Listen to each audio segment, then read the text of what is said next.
losing individuality and culture from design. Are you the expert on the human experience, or do you just feel awkward and uncomfortable when people are honest about their feelings? How about you spend a lot of time not putting profits into arts, you lose your culture. It's only a problem when you consider others as less than who do concern themselves with aesthetics, you know? What's your degree in? She said, liberal arts. I said, well, there's your fucking problem. Why don't you take art history as a major? Why don't you take another completely useless educational degree that you're going to go to school for, what, 6 years for? To get a master's in liberal arts? What the fuck are you going to do with that?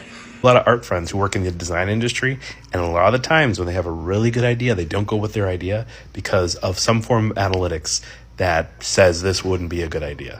Now we're starting to talk about quiet firing, the idea that if you continue to not give someone a raise for their work, you're essentially quietly firing them and telling them to go get another job. They wanted me to go through 7 interviews. People are made to destroy their own creativity, their own simultaneity, their own gender nonconformity in order to receive love from their families and societies.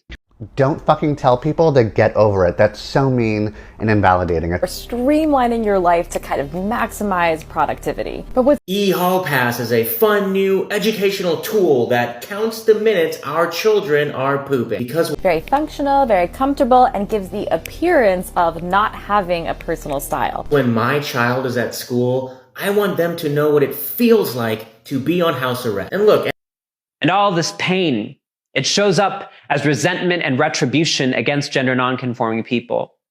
How dare you make freedom real? How dare you make heaven on earth? Now you don't want to pay back your student loan? Now the government's just going to make them all go away so that I have to pay for it? Their grief is so calcified, it takes the form of anger. Republicans have started calling their nominees QAnon whack jobs and saying that they don't think that they are mentally stable. Or why are you having such a big reaction? You're so sensitive. Why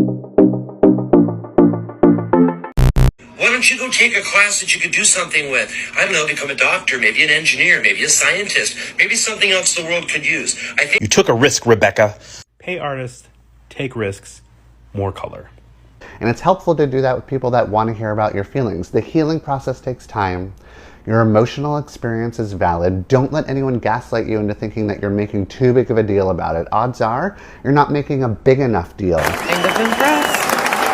The way that the tech industry kind of brushes off having a personal style or aesthetic has a lot of similarities to how Puritans or other early Protestants kind of saw themselves as like better than or above complex, colorful decoration.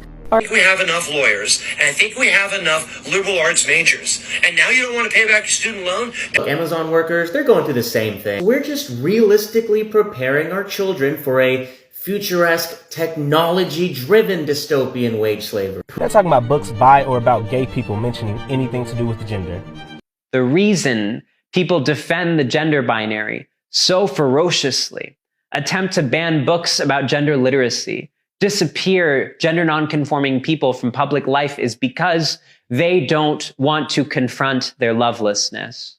If they don't see gender nonconforming people, then they don't have to see the parts of themselves that they had to cut out in order to be loved. They're passed over for opportunities to get ahead. Sometimes when I've seen it, their boss doesn't just treat them badly, they also just outright ignore them. Well, there's your fucking problem. Arts for the past couple of years have been seen as something that's not important. Well, there's your fucking problem. Yeah, this is all part of that same gravy train that gets the voters mad, gets the people going. Well, there's your fucking problem. And there are enough goddamn messages in the world telling us not to feel our feelings. You don't need to add to it. Well, there's your fucking problem. Poop faster, Brian. It's so fucked up when someone has an emotional experience and they're told it's not a big deal. Fuck that.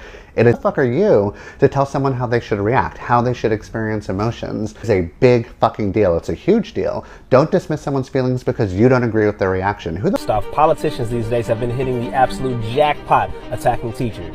Instead of trying to control everyone's emotions, you learn to tolerate situations that make you feel weird. Listen. The GOP really did think that they could cross that entire river with a scorpion on their back, and now we get to watch them get stung in the ass. It's not about getting over your feelings, it's about feeling your goddamn feelings. Quiet firing, not paying someone the wage that they deserve is truly just the first step. I feel like most people have experienced seeing that one employee who you know the company wants to fire, but they're just not going to do it. And usually that person doesn't just get extremely underpaid, they're also treated really badly in the workplace. Odds are you're not making a big enough deal about your feelings. This new law goes into effect today, banning explicit materials that can be found in books. Intentionally, this law is very vague, and I think I have a reason why. First, it's easier to romanticize the unfreedom, decorate and accessorize it. If they don't see us, then they don't have to see their own pain. Also framing public school teachers as the worst possible thing you can be.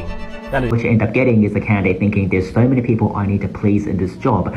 Alright, my existence here is simply based on whether people above me feel okay and comfortable with me. And then it becomes toxic because all you're trying to do is please all these different people instead of doing your job competently. Has that happened before? Have people above you got in the way of you doing your job properly?